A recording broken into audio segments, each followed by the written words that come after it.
morning, welcome to another Friday chat video. I've got my coffee, you may want to go and make yours. Let's chat.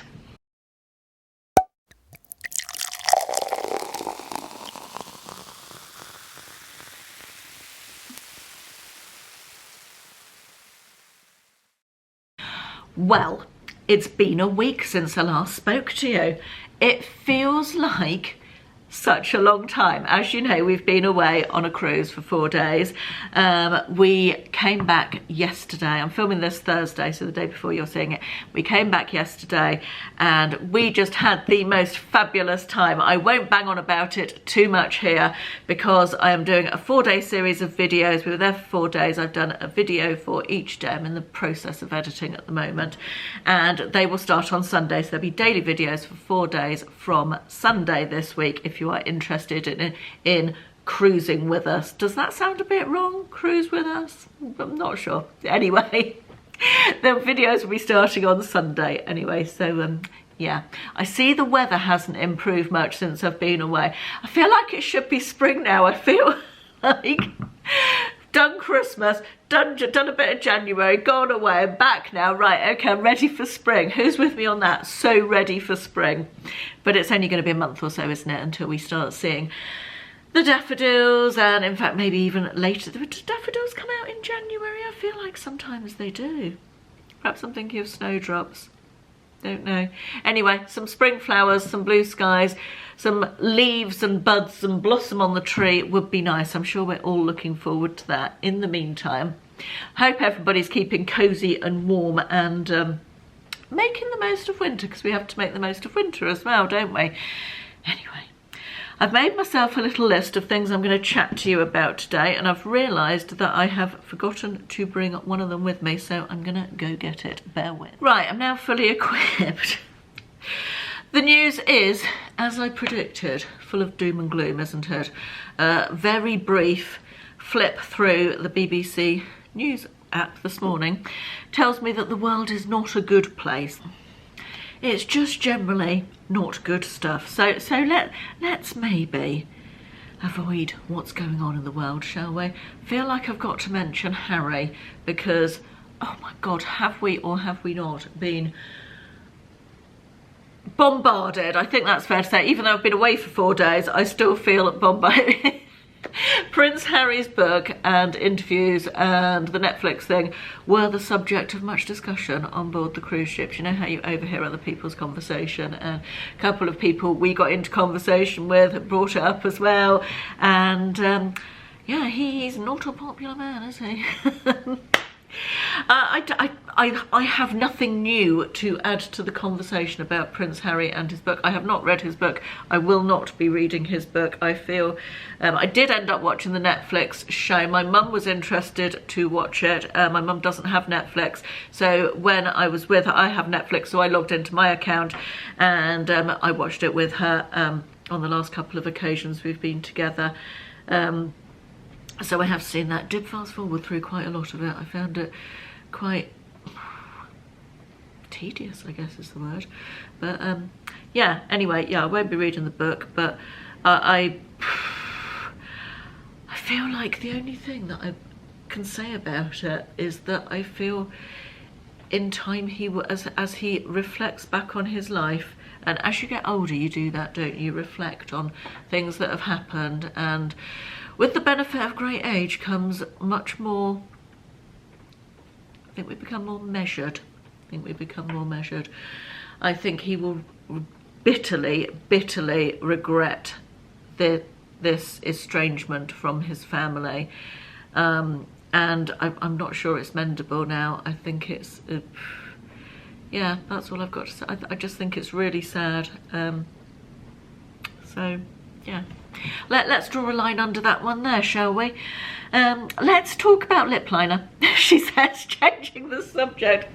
I have decided at the grand old age of 54 that I need to use a lip liner. I don't have a lip liner on today because I don't have a lip liner that matches this particular lipstick. However, I have... your lip line blurs, doesn't it, as you get older, and I feel like when I do use a lip liner, I have one lip liner to my nose. It's a Laura Mercier one that came in an advent calendar, and it's very nice, but it doesn't go with all my different lipsticks.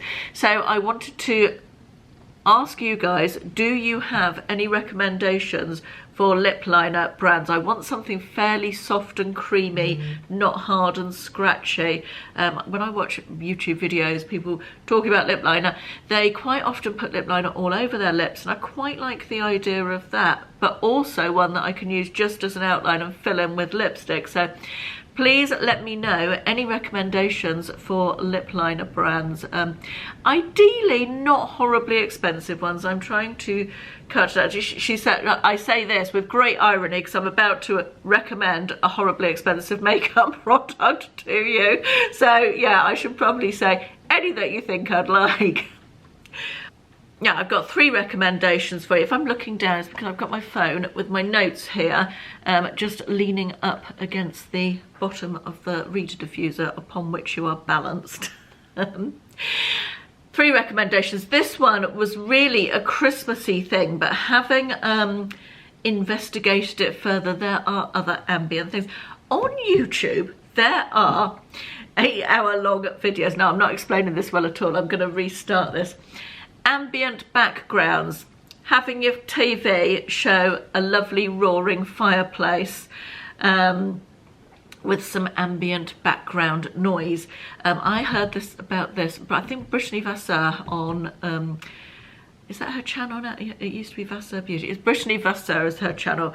Anyway, and she recommended this and I tried it out and loved it. So you go onto YouTube and you search something like fireplace background or fireplace with carols or ambient background, it will come up, and there are 8-hour-long videos, or not all of them are 8 hours, those are the longest I've found, and you just play them on your television and it's a picture of a fireplace, crackling fire, and some of them had carols in the background, just sort of instrumental Christmas music. That was lovely sort of Christmassy jazz music, which was very nice and background and ambient. Some of them had there's just loads that you can find, and there are also ones that are more suitable for spring and summer and all sorts. But the fireplace background I used a lot over Christmas with the sort of ambient music, and it just added a real nice atmosphere to the room. We have got a fire, we've got a gas fire with flames, a living flame gas fire. Do they still call them living flame fires? I don't know if they do or not. Anyway, but just having that on the television screen, it was lovely. Really enjoyed that, and it's not something I think a lot of people probably don't know about. Yeah, I just thought that was worth recommending because I thought it was something that a lot of people probably don't know about. TV series. I've just watched the 2nd series of Firefly Lane on Netflix with Katherine Heigl. I'm going to go for Heigl. I read the book first. It's based on a book by an author called Kristen Hanna. Loved the book, and the TV series wasn't massively true to the book, although it did have the same. And it's about 2 women, 2 best friends, and it flips back and forth through time. They meet in the 70s when they're in their sort of early teens, and it follows them there, and then just as they're sort of beginning their careers in their 20s, and then it flips to current time. It's not actually current, it's early 2000s, and it's about their friendship and their lives, and it's just a really lovely girly series. I don't think it's one for the men, and I enjoyed season 2 even more than I enjoyed season 1, and the final season is coming in June, I think it is, so I'm really looking forward to that. But I think each season has got 8 or 9 episodes, and just really good. It's something really to get your teeth into and stuck into, and a nice story, not too, it just quite uplifting, although I'm not sure the final season will be that uplifting if it sticks to the book, but that's a bit spoilery, isn't it? So yeah, it's really worth watching that. Firefly Lane, highly recommend. Now, this one I just wanted to talk about because a few people have said in the comments or in messages recently how lovely my foundation looks. First of all, thank you very much. It's very kind of you. I think the camera's probably being kind. However, I wanted to talk about what I've been wearing on my skin. I haven't changed it massively because I still wear my very trusty Forever foundation. I will link all these products. I'm going to talk about 3 products. I'll link them in the description box. Forever foundation, which is cheap as chips. Absolutely love this. Can't speak highly enough of it. It is fairly thick, it is fairly full coverage, and recently my skin has been quite dry, so I have been mixing it with this. Apologies for this, this is an expensive one, but it just does something to my skin when it's dry and a bit wintry and a little bit dull. Mixing this into the foundation is just, let me tell you what it's called first. It's Giorgio Armani Fluid Sheer Glow Enhancer. I can't read the bottom of it. I'll put the shade info in the description box. Would have been nice if I cleaned the spout of that first, wouldn't it? Right, so that just comes out like that. It's almost like a highlighter, but I mix about that much. So half a pump, a bit less than half a pump, in with half a pump of that, and mix them together on my hand. I'm just going to do that one so you can see what that, it's like a sort of highlighty, but it's not glittery, it's not glowy, it just does something. And by itself, I don't find this a particularly exciting product, but mixed in with foundation, it just gives me an indefinable sort of glow from within. I feel like it's quite, well, it's called illuminating. Oh no, it's not called illuminating at all. It feels illuminating, as I say, particularly at this time of year. You can see that, there it is on the back of my hand, just this half. But yeah, highly recommend that, and you only need a little bit, so that's quite good. The other thing I've been using as well, which is new to me, this is the primer I've been using. Side note, is that not just a gorgeous bottle? It's very old-fashioned, isn't it? I like it, and it's glass. It's by a brand called Paul and Joe. I don't know much about them. This came in an advent calendar last year, I believe. And it's the God, I'm gonna need longer arms soon.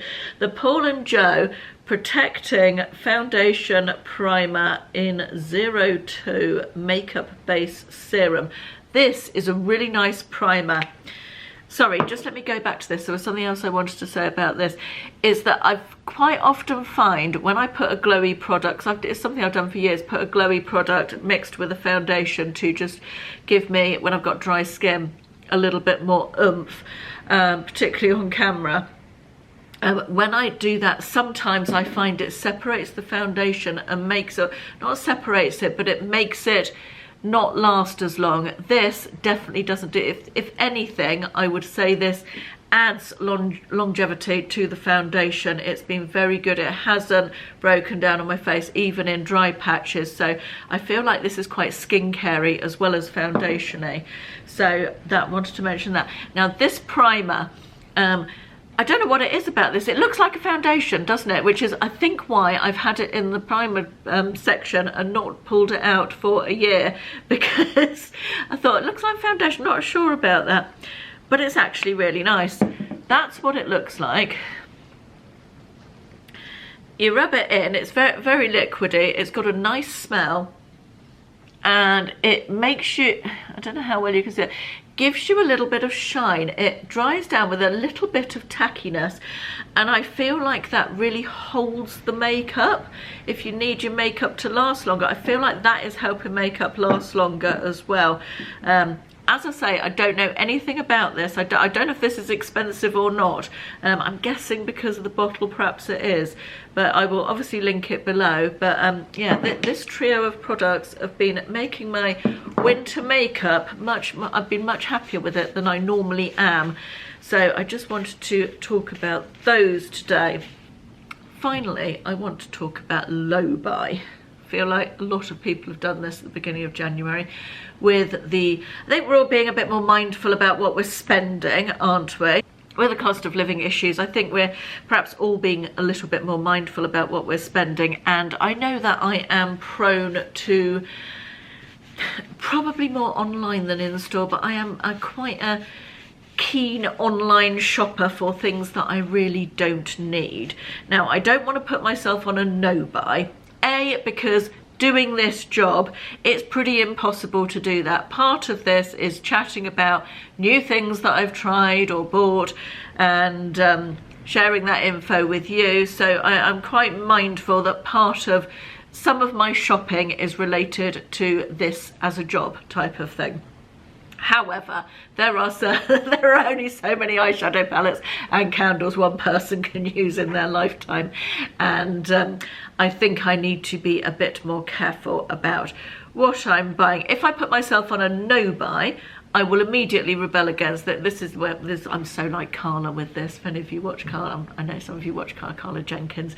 If you tell yourself no, you immediately want to rebel against that. There's the rebel in me. So I'm not going to do a no buy, but what I am trying to do is be a bit more mindful and thoughtful about what I'm buying. So I'm adding the things that I want to buy as I see things, you know, when we see things on Instagram or in a YouTube video, like I've just shown you, that sort of thing. I'm adding those sort of things onto a list rather than just going back, oh, I'm going to buy that, I want that. Add them onto a list or bookmarking them on the computer or whatever, and giving it some time.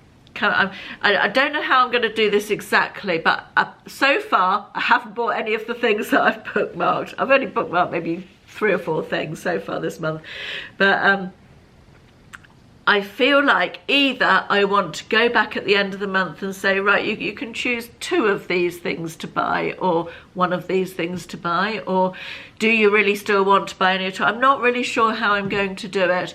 And of course then there's the added issue, isn't there, of if I don't buy it now, will it be out of stock? Because things seem to go out of stock so quickly.